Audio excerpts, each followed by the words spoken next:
There is a type of silent suffering that thousands of people face daily, but which rarely receives the name or attention it deserves. It is not exactly sadness, nor physical exhaustion, nor even pure anxiety. It is an overwhelming sense of weight, an invisible burden that makes every small movement, every simple task, a Herculean effort. Waking up already feels like a battle won. Taking a shower, responding to messages, preparing a meal, all of this seems to require a strength that simply is no longer there. And the cruelest part is that often the person themselves begins to blame themselves for it. I'm weak. I'm lazy. I lack discipline.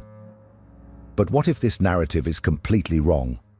What if what you call weakness is actually a legitimate physiological symptom of a silently collapsing nervous system?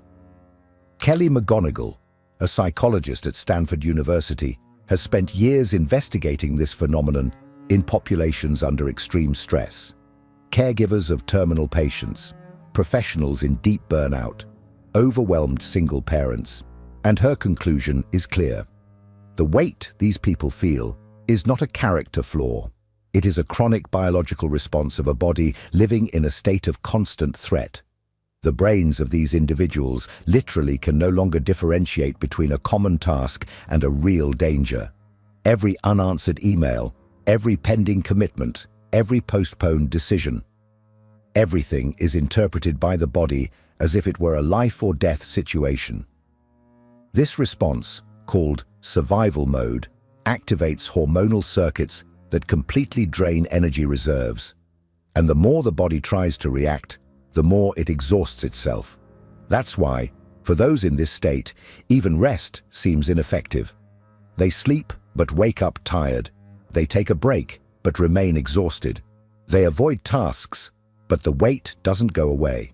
Because the problem is not the number of tasks, but how the body is interpreting each one as a threat.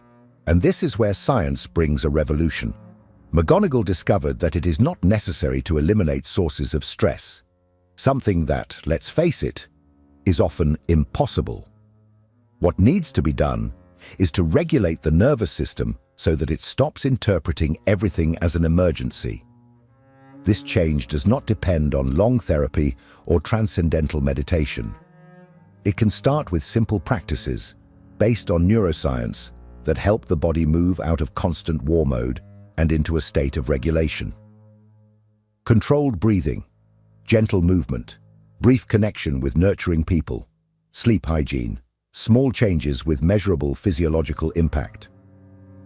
What this video will show is that feeling everything as heavy does not mean you are failing at life.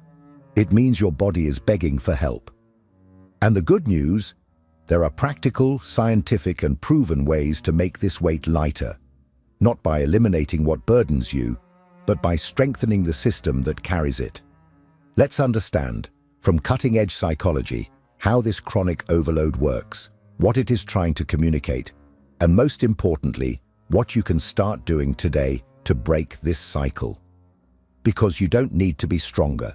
You need to stop harming yourself with strategies that only worsen the problem, and it all starts with understanding the truth behind the weight. Next, we will dive into the invisible workings of this physiological state and why it traps so many people in silence. Behind the feeling of carrying the world on your shoulders lies a precise biological explanation, repeatedly observed in the studies of Kelly McGonigal and other stress neuroscience researchers. When a person lives under constant pressure, emotional, financial, professional, or existential, the body enters a state of permanent alert. This state is mediated by the hypothalamic pituitary adrenal axis, the system responsible for releasing hormones like cortisol and adrenaline, substances created to protect the organism in dangerous situations. The problem is that this mechanism, designed to be activated only in emergencies, begins to function as a continuous operating pattern. The body does not know that the danger is now a spreadsheet, a difficult conversation, or an internal demand. It reacts as if it were a real threat. The modern mind, overwhelmed by notifications, expectations and comparisons, triggers the same circuit that our ancestors used to flee from predators. The result is a collapsing physiology. The heart races, breathing becomes shallow, the digestive system slows down, muscles tense, and the mind becomes hypervigilant, ready to react to any stimulus. This combination creates a subjective feeling of weight, not symbolic, but physical. Life begins to feel dense, as if each thought carries a ton. McGonigal observed this pattern in people who, at first glance, seemed strong. Doctors dealing with terminal patients, single parents supporting entire families, professionals in high-performance environments. They all reported the same thing: the progressive loss of the ability to react. The body enters survival mode and begins to shut down non-essential functions. Creativity, empathy, pleasure, concentration, everything is suspended. The mind reduces its operation to the minimum necessary. Just keep functioning. It is at this point that many people describe feeling like robots, operating on autopilot. They are not living, they are merely surviving. The most unsettling part is that this physiological state does not depend solely on the external environment. It is amplified by the way we interpret stress. As McGonigal shows in The Upside of Stress, the belief that stress is destructive increases its toxicity. People who believe they are being destroyed by stress release more cortisol and exhibit higher levels of inflammation. In contrast, those who see stress as an adaptive response, a sign that the body is trying to help, have a completely different biological response. Blood vessels remain relaxed, the heart pumps more efficiently, and the mind becomes more focused. Perception alters biology. In other words, the weight is not just a result of the number of obligations, but of the meaning the body assigns to them. If each task is interpreted as a threat, the nervous system remains stuck in fight or flight mode. This is the true enemy, not the list of responsibilities, but the internal circuit that transforms them into dangers. And the most dangerous part is that the longer one remains in this state, the more the body adapts to it. The survival mode becomes the new normal. The person forgets what it is like to live in a state of safety. But there is a way out. McGonigal discovered that it is possible to reset this system, literally training the body to exit threat mode and return to a state of balance. This reset does not require drastic changes, just consistent practices that re-educate the nervous system not to react with panic to every daily stimulus. It is science teaching something that ancient wisdom has always known. The body needs to learn to trust again. And that is exactly what we will see next. The first of these practices is simple but powerful enough to change your physiological state in minutes. A breathing method that interrupts the threat cycle and restores the body's ability to feel safe. In the next segment, we will explore the protocol known as stress reset breathing, the tool that can initiate the reprogramming process of your nervous system. If this content is making sense to you, click the subscribe button and subscribe to the channel. Thank you for your support. Among all the tools that modern neuroscience offers for those living in constant overload, few are as accessible, quick, and effective as controlled breathing. The protocol named by Kelly McGonigal as stress reset breathing is not just a relaxation technique. It is a direct physiological intervention in the autonomic nervous system. When performed correctly, this practice has the power to literally change your body's state in just a few minutes, pulling it out of fight or flight mode and leading it into a state of restoration and safety. To understand why this works, it is necessary to comprehend the role of the vagus nerve. This nerve is one of the main communication routes between the brain and the body, especially between the brain and the internal organs. It is responsible for activating the so-called parasympathetic system, known as the rest and digest mode. When the vagus nerve is stimulated, the body understands that it is safe. Heart rate decreases, breathing deepens, muscle tension reduces, and the mind quiets. It is the exact opposite of the stress response. Breathing is one of the few bodily functions that we can consciously control, and that, in turn, directly influences the functioning of the vagus nerve. This is where the power of the technique lies. The protocol is simple. Inhale slowly for 4 seconds, hold the breath for another 4 seconds, and then exhale for 6 seconds. The key is in the longer exhalation than inhalation. This detail is essential, as it activates vagal mechanisms that signal to the brain that the environment is safe. This cycle should be repeated for at least 2 minutes, 3 times a day, or whenever the weight becomes unbearable. The goal is not just to relax momentarily, but to retrain the nervous system not to collapse in the face of everyday stimuli. People who have consistently applied this technique report remarkable changes: a reduction in the feeling of panic in the face of simple tasks, greater mental clarity, and even better sleep quality. McGonigal observed that after a week of practice, many individuals who seemed stuck in a state of paralysis began to resume small actions with more autonomy. They did not become stronger overnight, but their bodies stopped reacting as if every decision were a threat. And that changed everything. More important than the protocol itself is what it represents. The first step in reclaiming physiological autonomy. By practicing intentional breathing, the individual sends a clear message to their body. We are safe, we can stop fighting. This message, repeated daily, has the power to reverse ingrained patterns of hypervigilance and chronic exhaustion. It is an exercise in sovereignty.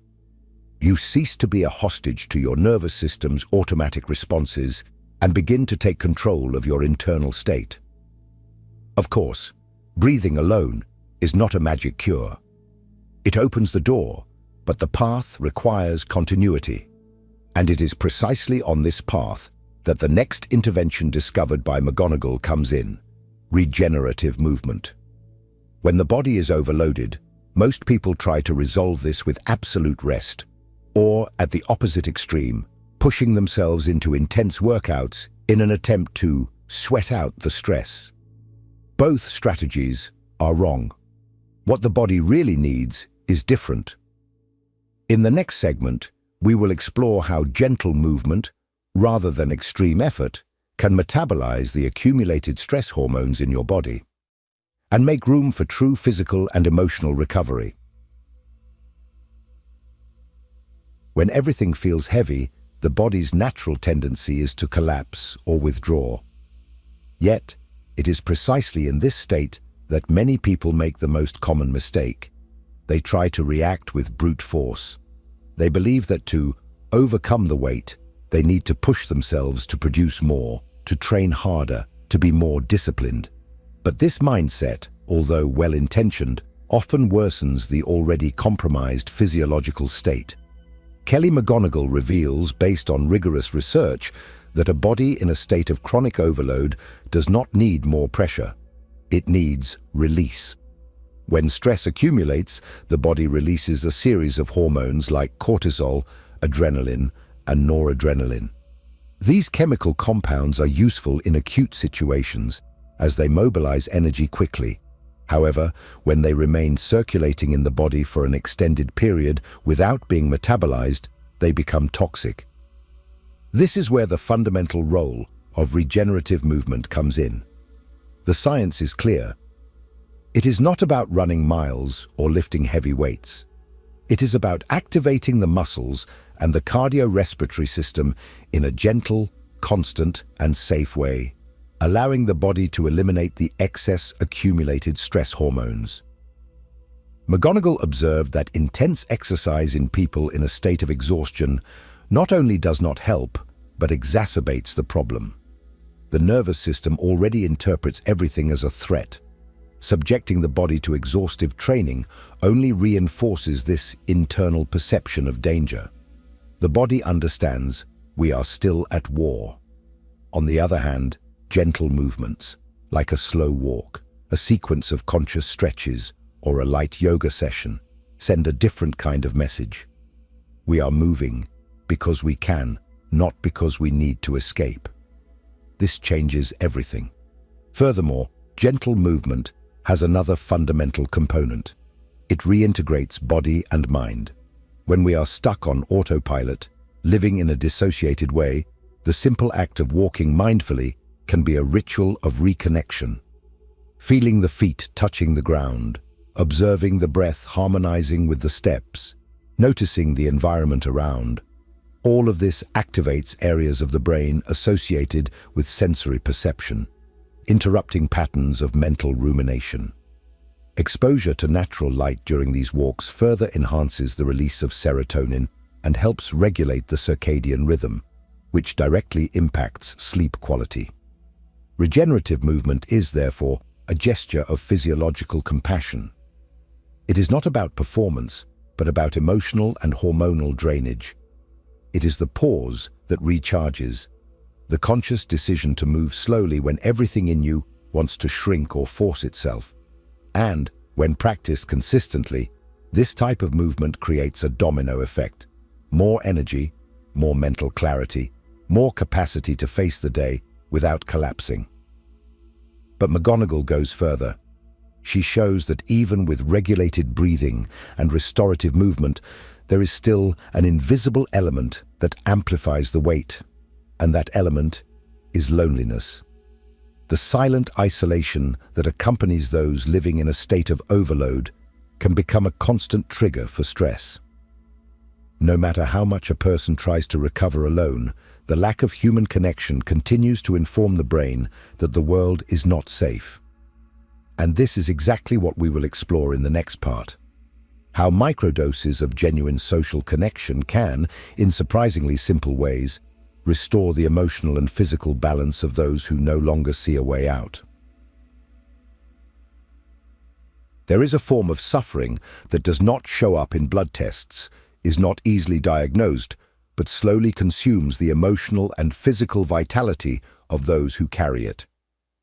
Isolation. When everything feels heavy, the natural tendency is to withdraw. A person feels they have no energy for social interactions, does not want to be a burden to anyone, and gradually begins to pull away. Friends stop calling. Messages go unanswered. Connections that were once present become silent. And loneliness, previously perceived only as the absence of company, begins to transform into physical pain.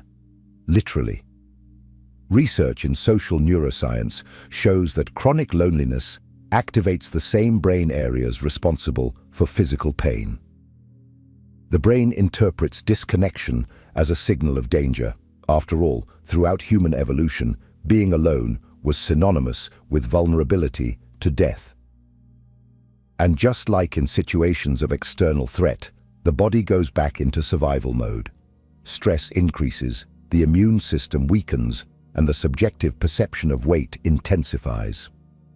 McGonigal identified this pattern in various contexts: lonely caregivers, remote workers in burnout, exhausted parents who had no one to share even words with. They all shared the same feeling: I am carrying this alone. But here emerges one of the most powerful insights from the upside of stress. You don't need deep relationships or long therapy sessions to start feeling relief. What the body needs are microdoses of genuine connection, small interactions that activate the social bonding system and release oxytocin, the hormone of safety and empathy. This release is not symbolic. It has a direct effect on reducing amygdala activity, the brain's alarm center, regulating cortisol, and aiding emotional recovery. A 5-minute conversation with someone who truly listens to you, a 20-second hug, a short message saying, I thought of you today, sharing something authentic with someone who does not judge you. All of this is enough for the brain to register, we are not alone. And when that happens, the weight begins to redistribute. The body relaxes, the mind reorganizes, and the nervous system starts to come out of chronic vigilance. It is important to note that this is not about any social interaction. Superficial connections or with people who drain your energy can have the opposite effect. What McGonigal proposes is strategic. Identify one or two people who energize you, even minimally, and create short and consistent contact rituals. A weekly check-in, a casual conversation, a moment of active listening. This not only reduces subjective weight, but also strengthens your physiological resilience in the face of real stress. These microdoses act as anchors. When you start to feel like you are sinking, they pull you back. They are somatic reminders that you still belong, that there is still a minimal support network. And biologically, belonging is safety. Safety is regulation. Regulation is lightness. But there is still another invisible enemy that reinforces the weight, the way you organize your time and energy. Most overwhelmed people treat all tasks as equally urgent, as if the entire day were a long sequence of threats. This creates a state of functional panic. In the next segment, we will understand how the simple act of reorganizing your tasks according to energy peaks, the so-called task batching plus energy management, can drastically reduce the perception of weight without changing the amount of work. You will continue to do everything you need, but your body will no longer treat it as a war. If what you're hearing resonates with you, you'll find real value in my ebooks. Beyond the Shadow breaks down Jung's core ideas, while Dialogues with the Unconscious gives you a 30-day path to apply them in your life. Both are linked in the pinned comment. For many people living under chronic overload, the day begins like an avalanche. Piled up emails, unread messages, overlapping deadlines, pending tasks, competing for immediate attention. The feeling is one of constant urgency, as if everything is a priority, everything is indispensable, everything needs to be done now. The result is a state of anxious hyperactivity in which the person can no longer distinguish what is truly important from what merely seems important. This confusion between urgency and relevance drains the nervous system more efficiently than the sheer volume of tasks. Kelly McGonigal precisely points out the structural error behind this feeling of overwhelm. We treat our time as a linear and homogeneous sequence, when in fact it is a biological cycle of peaks and drops in energy. The science of energy management, and not just time, shows that the human body operates in rhythms called ultradian cycles, which alternate every 90 to 120 minutes. During this interval, we have natural windows of high performance and periods when the brain needs breaks to restore attention and focus. Ignoring these cycles is like trying to run a marathon without ever stopping to breathe. Collapse is inevitable. McGonigal's proposal is simple yet transformative. Group similar tasks and execute them according to your energy peak, not the clock. This concept is called task batching. Instead of responding to emails, writing reports, making calls, and planning projects all in the same block of time, you group by nature and level of demand. Analytical tasks with analytical tasks, creative tasks with creative tasks, and most importantly, you reserve the most demanding activities for the times when your body naturally has more energy, which, for most people, happens in the first 3 hours after waking up. Doing this has a real physiological impact. The brain stops interpreting the day as a succession of micro-threats. When you respect your internal rhythm, your nervous system begins to understand that there is control, that there is structure, that there is margin. The result is not just productivity, but relief. A weight that once seemed insurmountable begins to dissolve. The amount of work remains the same, but the perception of effort drops drastically. Moreover, respecting low-energy moments is also crucial. Many people try to force productivity during these periods, leading to a type of mental fatigue known as decision fatigue. Instead of trying to perform when the body asks for a break, you can use these windows for lighter tasks, such as responding to simple emails, reviewing documents, or even moving briefly. This alternation between deep focus and light effort creates a self-regulating system that sustains energy throughout the day. This strategy is more than organization. It is a gesture of physiological intelligence. When you align your routine with your body's natural rhythms, you stop being a slave to chaos and become the architect of your own time. McGonigal emphasizes, it's not about doing less, it's about stopping the fight against yourself. But there is still one last key piece in this puzzle: the way you interpret the stress you feel. Because even if you breathe, move, connect, and organize your tasks, if your mind continues to see stress as a sign of failure, it will keep eroding your energy. The next part is a game changer. We will explore how changing the internal narrative about stress, reinterpreting your physical reactions as preparation and not collapse, can alter your biology in real time. This is where the game completely shifts. For decades, we have been taught to fear stress, to see it as the invisible enemy that corrodes health, that destroys balance, that must be avoided at all costs. But what if this belief is actually what is weakening us? Kelly McGonigal discovered something deeply counterintuitive, but backed by robust science. It is not stress itself that makes us ill. It is the way we interpret it. When you feel your heart racing before a difficult meeting, when tension rises before an uncomfortable conversation, when your breath shortens when facing a new responsibility, your body is reacting with energy. It is mobilizing to protect you, to prepare you. But if your mind interprets these signals as failure, as imminent collapse, you reinforce the idea that you are on the brink of losing control. And the body responds to this narrative with more alarm, more cortisol, more anxiety. Now, if you change the narrative, everything changes. When you consciously declare, "My body is mobilizing energy to help me face this," your nervous system responds in a completely different way.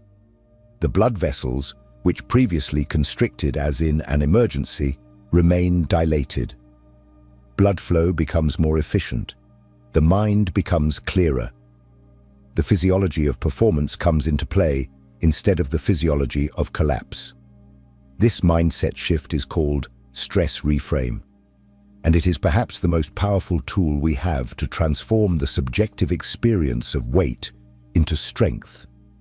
It is not about denying discomfort. It is not about pretending everything is fine. It is about recognizing that discomfort is a sign of mobilization, not failure. It is your body trying to help you, not sabotage you. And the most fascinating part, studies show that this simple act of reinterpreting stress as an ally can change not only your momentary state, but also your long-term health. People who believe that stress can be helpful live longer, get sick less, and recover faster from traumatic events. They do not have fewer problems. They just face problems with a physiology that is on their side, not against them. So, if you wake up every day feeling overwhelmed, if every task seems like an insurmountable wall, if your body is on alert and your mind is tired of fighting, maybe what you need is not strength. Maybe what you need is to learn to talk to your body in a new way. Breathe differently, move differently, connect strategically, organize your energy wisely, and most importantly, narrate your experience with more compassion and purpose. You don't have to wait for life to get better to start feeling lighter. You can start now, and not with brute force, but with physiological intelligence. If this video resonated with you, comment below. I will stop fighting against myself. This could be your first step towards a new relationship with your body, your mind, and your stress. And if you want to continue transforming the weight you carry into real strength, watch the next video. It is an essential continuation of this journey. Subscribe, like, and share with those who also need this kind of relief. Because carrying the world on your shoulders alone is no longer an option.